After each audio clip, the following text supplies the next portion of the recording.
Well, thank you to everyone who's listening and watching. I know it's a pretty short notice for this, but I'm really happy to be starting off the new season of the Pittsburgh Jewish History series. It's a great idea to have different speakers on different topics and educate all of us more about the history of our community. So I'd like to hold questions and comments till the end. And if you think of something that you want to ask about or comment on, please feel free to write it in the chat so none of us forget it.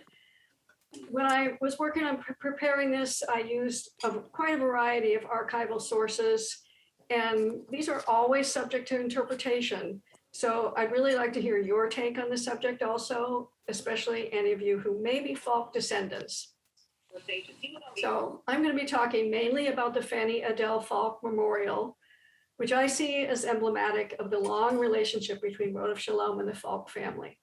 So first, what was the Fannie Adele Falk Memorial?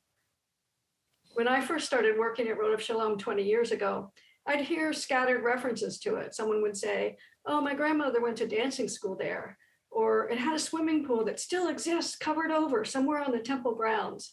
But I didn't get a very clear idea of what the memorial had been. There seemed to be no pictures of it and no definite idea of how it had fit physically into the Rodef Shalom footprint. When I did some research, I found out that the Fannie Adele Falk Memorial was built in 1910, 1911 as a recreational facility for Rodef Shalom members, and that it was in operation until the late 1920s. Years ago, I wrote a column about it for the Hakesher, condensing what I knew about it at that time. But in the years since that short article, we've organized and made accessible for research many more documentary resources here at Rodef Shalom. The Pittsburgh Jewish Newspaper Project has gone online, and many more archival resources are now available through the internet. So I can present to you tonight a much better understanding of the details about and the significance of the Falk Memorial. Though there's still a lot of unanswered questions, and I'm sure there always will be. It's still true that there are very few pictures of the Falk Memorial, but thanks to the sharp eye and meticulous research of Jeff Slack, the founder of Time and Place, LLC, a Pittsburgh consulting firm that specializes in historic preservation planning. He's been working with us to expand our historic preservation designations. I can show you this picture, the best we can find of what the Falk Memorial looked like. Unless someone watching tonight has pictures at home that you want to scan and send to me, that would be great. Please do that. When I first saw this photo years ago, it was clearly labeled as being from 1908, before the Falk edition was built. But that turned out to be wrong. And you can see in the circled area, a third floor, somewhat lighter in color than the first two floors, which were the religious classrooms and offices built with the sanctuary in 1906, 1907. And behind it, a three-story structure that juts out. Those two parts comprise the Falk Memorial addition to the original building. I'm going to come back to the physical and programmatic aspects of the Falk Memorial later, but first I want to talk a little bit about the Falk family. Charles and Sarah Falk immigrated from near Frankfurt, Germany in the 1850s and settled in Western Pennsylvania. They raised 7 children, were members of Rodef Shalom, and both were buried in Westview Cemetery after their deaths both in 1915. Sarah and Charles are at the front center in this picture, and I've also circled the 2 Falk brothers who had enormous influence in Pittsburgh through their business and philanthropic interests. Maurice and Laura are in the upper row, and in the bottom right, Leon and his wife, Fanny. By the way, this wonderful family photograph and a lot of information about the Falk family may be found at the Rao Jewish Archives and also on Eric Leegy's great website, Generation to Generation, which is linked on the Rao Jewish Archives website. The Falks weren't charter members of Rodef Shalom, but their business and family lives were interconnected in many ways with other early Rodef Shalom families, such as the Strasburgers, the Klees, and the Franks. Charles Falk worked as a tailor in retail clothing businesses, and Morris and Leon developed smelting and refining businesses such as the Duquesne Reduction Company, Federated Metals, and then the Weirton Steel Company. They also later had a sideline in the potato flour business, which arose from the food shortages of World War I. The brothers worked for the establishment of the Federation of Jewish Philanthropies, and they were founders of the Falk Medical Clinic, among many other charitable endeavors. Leon Falk was the donor of the Fannie Adele Falk Memorial, so I'm going to focus on the two of them. Leon was born in 1869 and raised partly in Ermine Station, now Greensburg. He was confirmed here at Rodef Shalom in 1883. Educated in the public schools, he briefly attended Washington and Jefferson College, but he had to drop out for financial reasons. After 3 years in New York, learning the ropes of business firsthand by working for a cousin, he returned to Pittsburgh. He and his older brother Morris established the Duquesne Reduction Company and the Crown Chemical Company, and they went from there to become major Pittsburgh industrialists, making a fortune in the burgeoning steel business. Fannie Fannie Adele was born in 1879 and raised in Richmond, Virginia. She had an elite education in Richmond and in France, and then lived in San Francisco for a couple of years. Leon and Fannie met at a wedding in 1900, where they were best man and maid of honor, respectively. And since my parents also met as members of a wedding party, and there was also a 10-year difference in their ages, I can attest to the inherent romanticism of the situation. By all accounts, Leon and Fannie were madly in love the entire duration of their short time together. She died less than 10 years after their wedding. Here's Fannie with their two children, Marjorie and Leon Jr. Leon and Fannie were interested in educational theory, and they supported financially the community school, a progressive school here in Pittsburgh with small classes and innovative teaching methods. Together, they supported a variety of causes in the Jewish community. Leon served on the Rodef Shalom Board of Trustees from 1914 until his death in 1928. The family had a very close relationship with Rodef Shalom's Rabbi, J. Leonard Levy. At Fannie's funeral, Rabbi Levy described Fannie, who was only 31 when she died, in this way, quote, "She was as bountiful as she was beautiful, and as gracious as she was graceful," end quote. When Rabbi Levy's elder daughter, Edna, was married in 1915 at Rodef Shalom, with her father officiating, his other daughter, Ruth Juliet, was the maid of honor, and Leon Falk's daughter, Marjorie, was the flower girl. I've circled her in this photo, and the picture gives you an idea how elaborate the wedding was. There were more than 1,000 guests. Years later, after the death of both Fannie Falk and Rabbi Levy, Ruth and Leon were married. Another connection between the Falk and Levy families was that Dr. Joseph Barak, Edna Levy's husband, was the head of the Falk Clinic. In June 1910, just 2 months after his beloved Fannie's death, Leon Falk approached the board of Rodef Shalom with a proposal to create a suitable memorial to his late wife.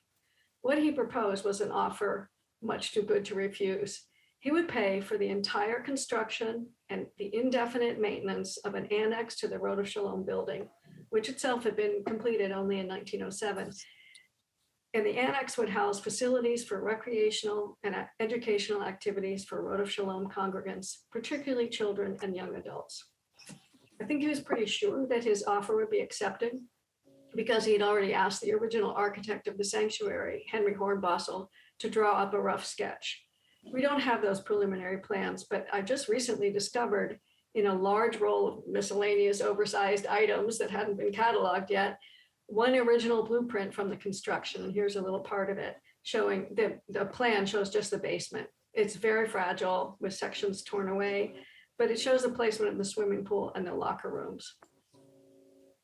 The congregation quickly accepted Leon Falk's generous offer, and a building permit was issued November 26, 1910 for a brick 3-story addition, 40 feet by 68 feet of the type gymnasium. As I've said before, I really wish I had a series of great photographs that I could show you, but I don't. So I'm hoping that the drawing on the left, this is by Jeff Slack, using as a base the 1926 Sanborn insurance map, I'm hoping it'll help you see how the annex fit with the original synagogue building, marked here with a broken red line. The addition is in green, showing the larger part of the annex back toward what is now our parking lot. So the picture on the left shows Jeff's drawing, and then the picture on the right shows a Hopkins insurance map.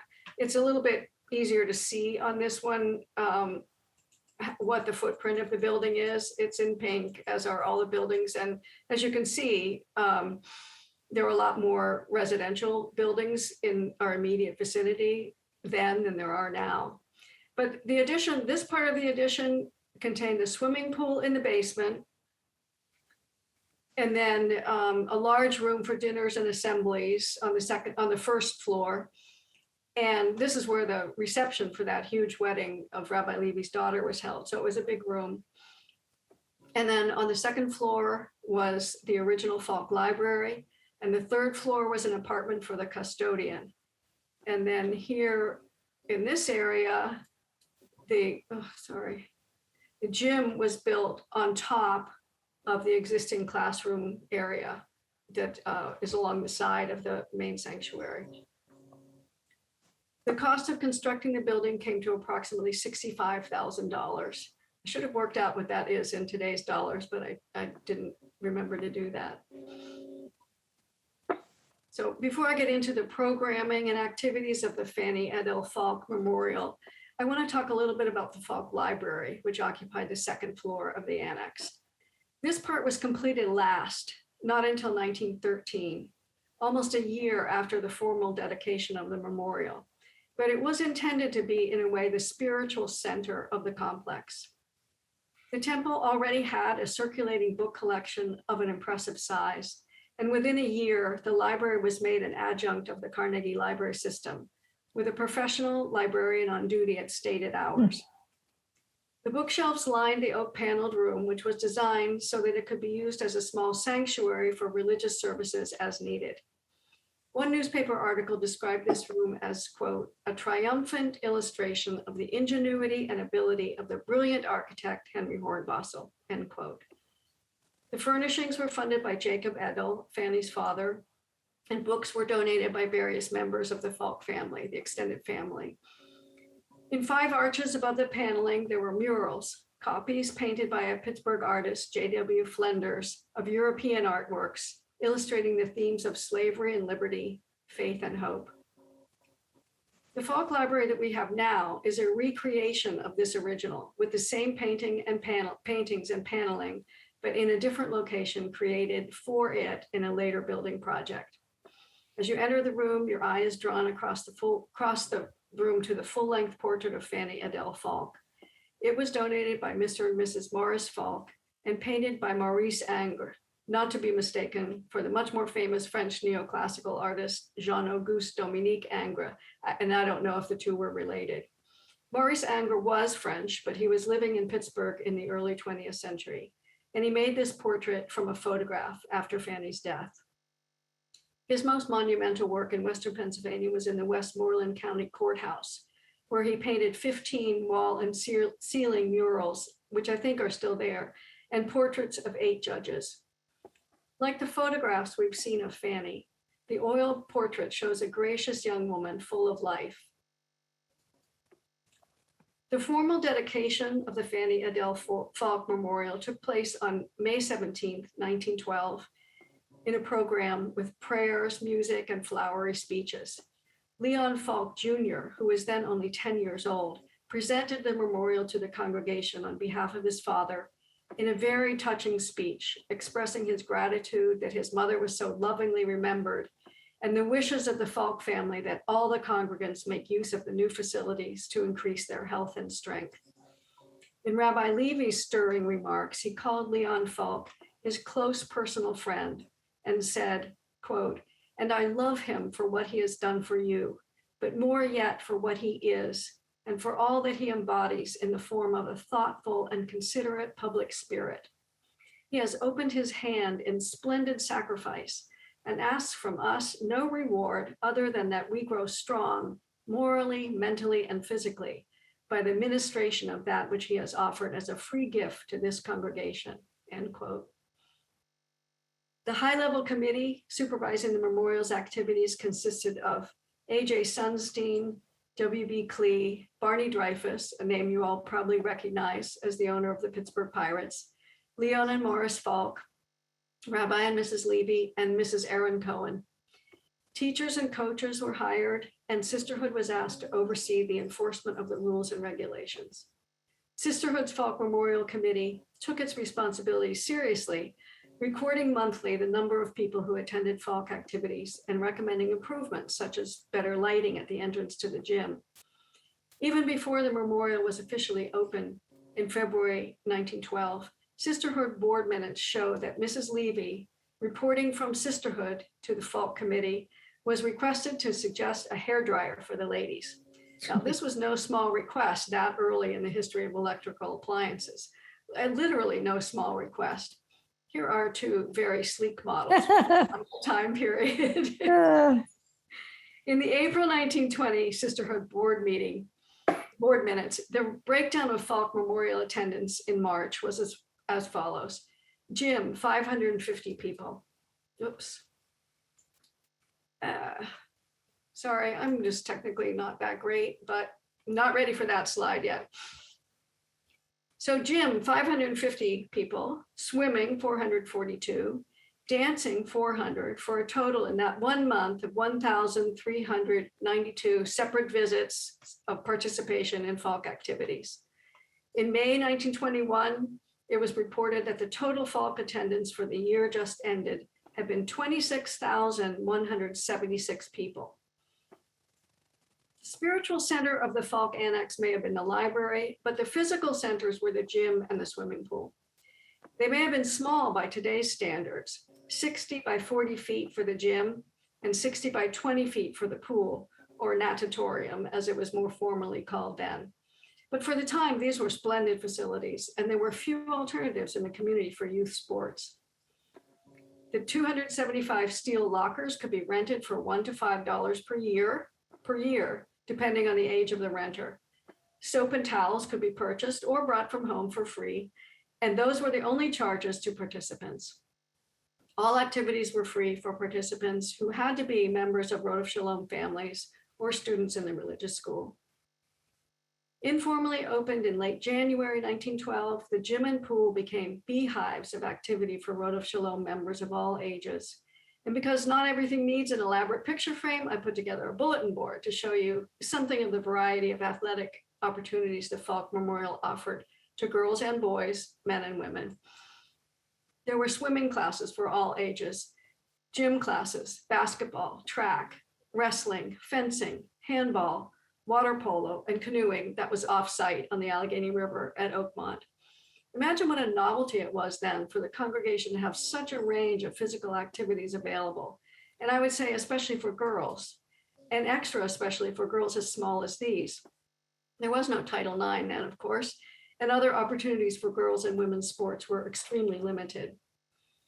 All of these activities were regularly reported in the sports sections of the mainstream press, not just in the Jewish Criterion newspaper. Coverage included following promising young athletes by name, and when the US got into World War I, the papers covered, again in the sports section generally, which of the athletes and coaches had enlisted for service in Europe, who was wounded, when they came back, etc. There were also the dancing classes, aesthetic and social, library services, literary clubs, topical lectures held in the Falk Library, game nights, social dances, etc. Falk Memorial participants were also involved in community philanthropy. Here, children from the Falk Memorial and the Irene Kaufman settlement were putting on an operetta at the Nixon Theater.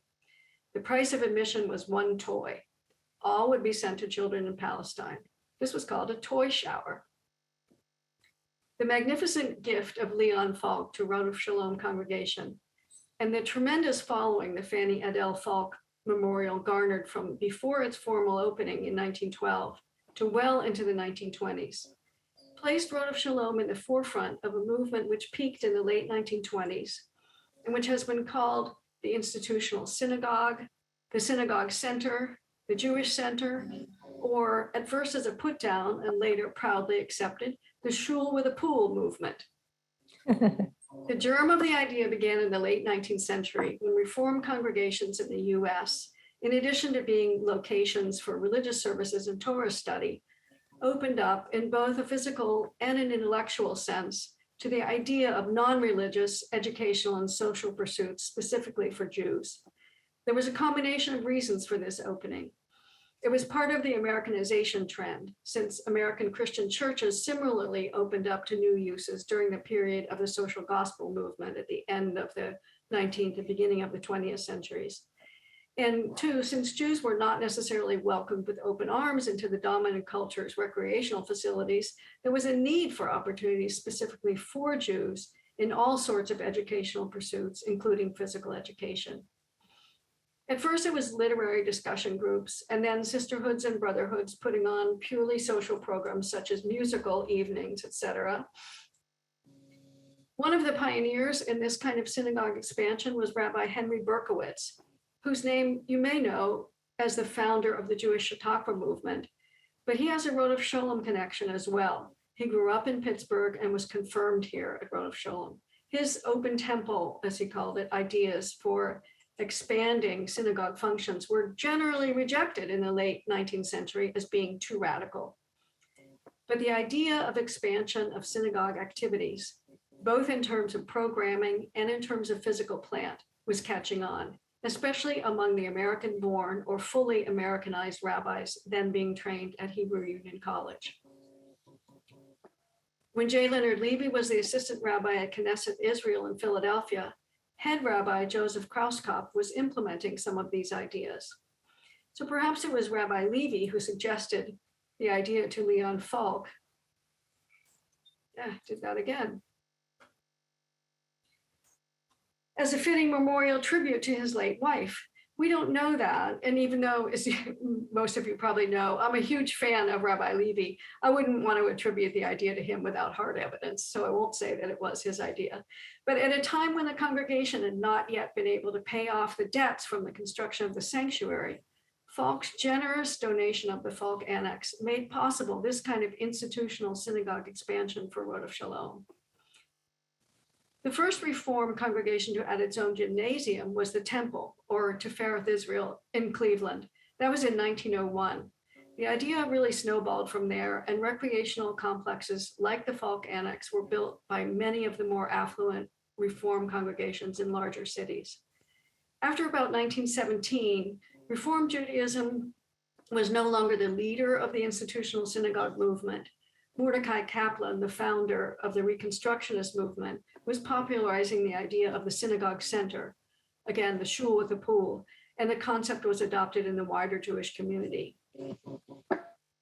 The decline and eventual closing of the Falk Memorial in 1929-1930 was caused by a number of small and large factors, reflecting changes in the Jewish community in Pittsburgh and in American society at large. The amount of money donated by Leon Falk for the administration of the memorial on an annual basis was no longer adequate due to the high cost of necessary repairs to the gym and pool. And so the memorial was operating on a deficit basis. Also, inefficient operations such as keeping the pool open and staff on board for classes that were dwindling in size was costly in terms of utilities and personnel expenditures. According to a 1925 letter we have in the archives from Rodef Shalom Executive Secretary Louis N. Browdy to Leon Falk, analyzing the situation at that moment, 1925, several factors were causing the decline in participation. Number one, the public elementary and high schools were building gyms and pools, and phys ed was by then a required subject at all levels of public schooling. This was new. The pools at Peabody and Alderdice high schools were especially impacting Falk Memorial participation. Number two, the public school day had been lengthened recently, and the 3:45 dismissal time would make it harder for students to get to after-school activities at the Falk Memorial, especially in the winter. Number three, compared with other facilities, the Falk Memorial's locker fees, by then starting at $2 or $3 per year, were considered high, and people actually withdrew because of this cost to participants. Some of the churches and the YMCA, which were beginning to be more open to Jews, charged no locker fees at all. But the biggest reason for the continued decline in demand for the Falk Memorial activities was expected to be the opening of the Young Men's and Young Women's Hebrew Association on Bellfield Avenue. which had been on the drawing board since 1921 and which finally did open in 1926. The modern YMHA got its start in Pittsburgh in 1910. There had been a much earlier organization, I found out recently, of that name in the 1880s, which met in the old 8th Street Rodef Shalom building under the aegis of Lippman Mayer. But it was mainly a discussion group. This new iteration, meeting at Tree of Life when it was located on Craft Avenue in Oakland, had a decidedly recreational focus, and it was part of a national movement. The Young Women's Hebrew Association was established the next year, 1911, and they joined forces in 1921 to build a facility together.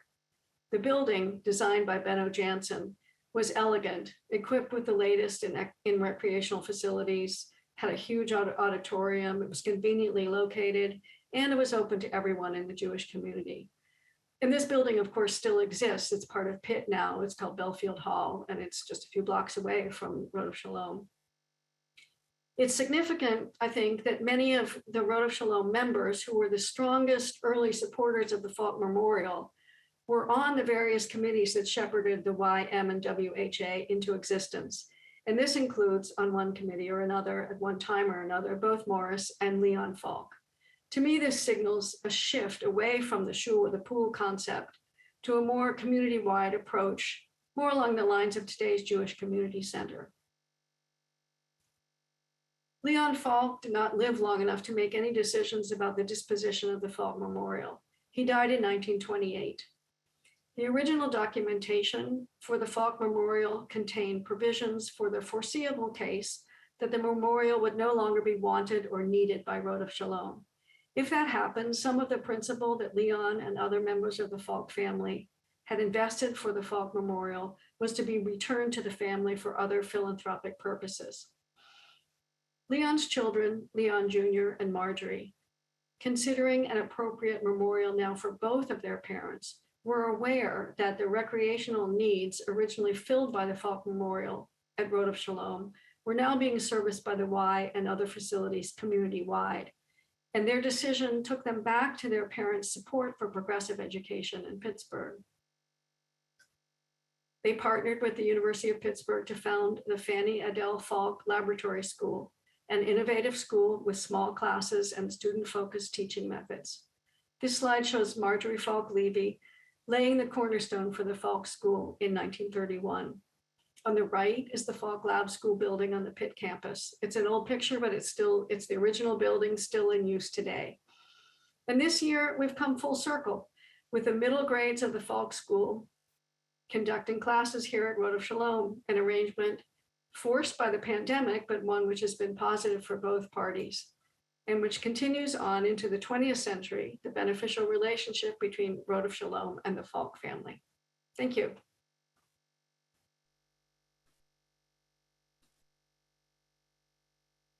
So I wasn't looking at the chat. Let me see what's in it now. Oh, can sound be turned up?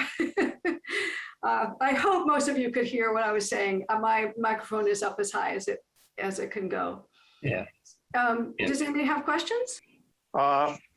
Did not, or was not part of the Falk edition a sizable dining facility that jutted out further into the parking lot?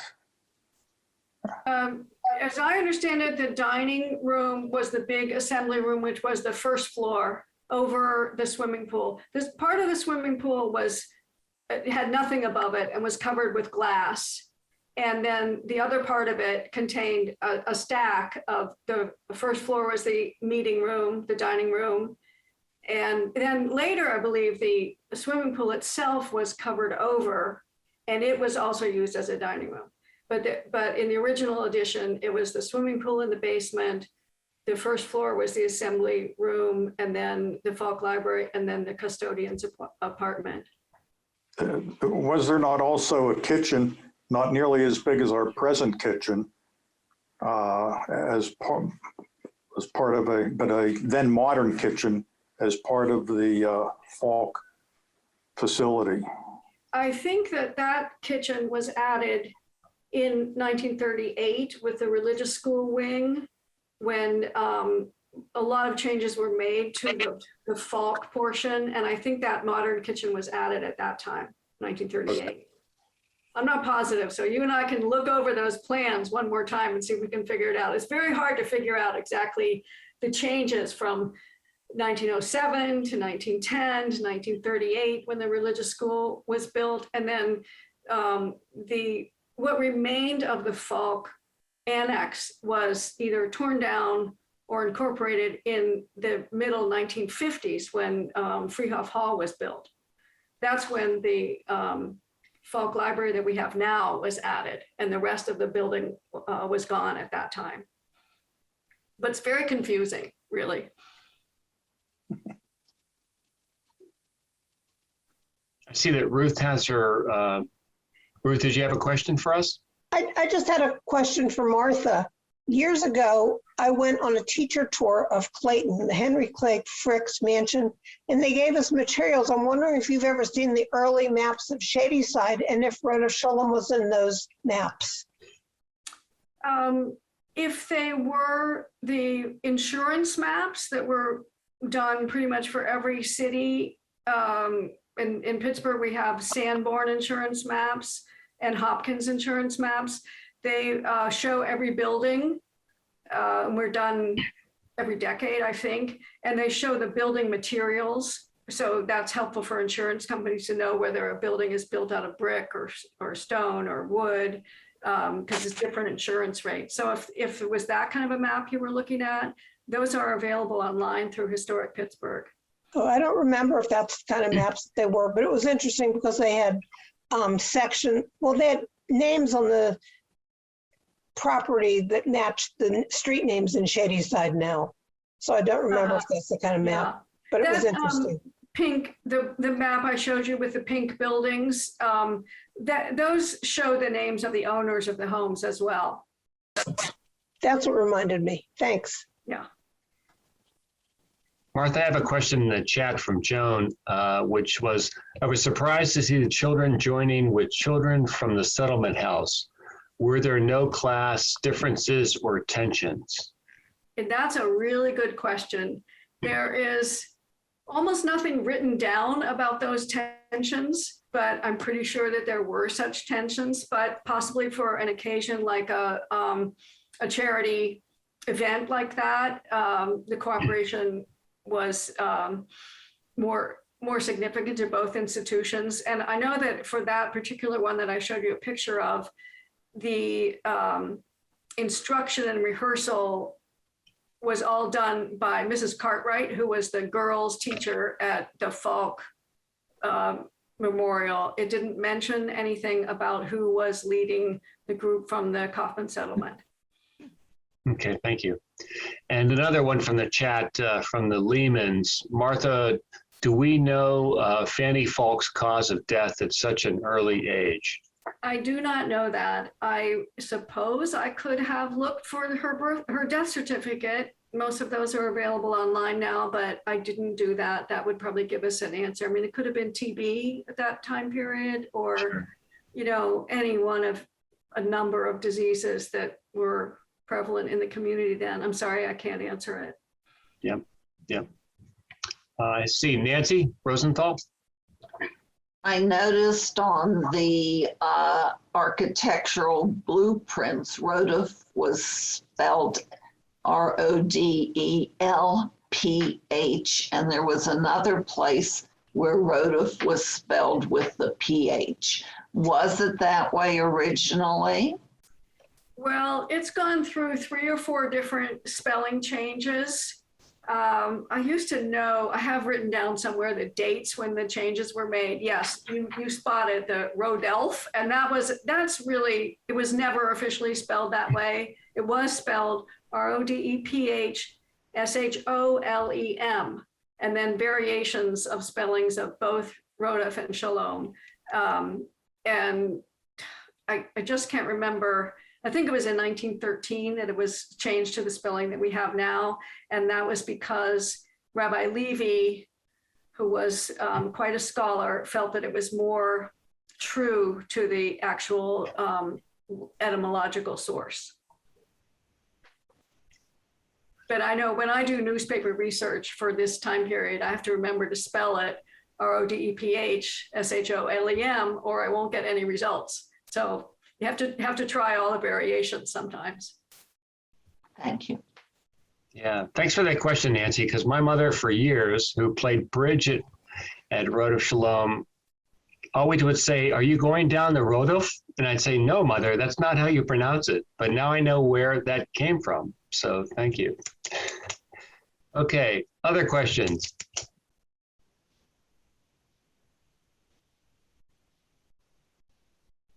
I think that was a great presentation. It tied a lot of the physical structure and the philanthropic and the of the Falk family. It tied a lot of it together. It was great. Thanks. It was fun doing the research, I can tell you that. I always love doing the research. As usual, it was absolutely fascinating, Martha. Thank you very much. Thank you, Salem. Thanks. Okay, thank you very much, Martha. And once again, congratulations on your 20th anniversary as our archivist for Rodef Shalom. And thank you all for joining us tonight. Hope you have a good evening. And Halloween is coming on Sunday, also time change, I think, too. So hope you have some nice trick-or-treaters. I think it's time change. I don't know. Google it. You know? Might be time change, but Halloween's another week away. And the time change is even. The change is Yeah, up. Oh, yeah, that Halloween's a Yeah. week away. You're right. I'm sorry. and Bill, the time doesn't change till November. Okay. All right. You're batting 1,000 here. All right. Exactly right. Okay. Thanks, everyone. Thank you. Nice to see all of you. Good night. Okay. Thanks, Martha. Thanks, Martha. Good evening, everybody. Thank you. Good night. Bye, Bill.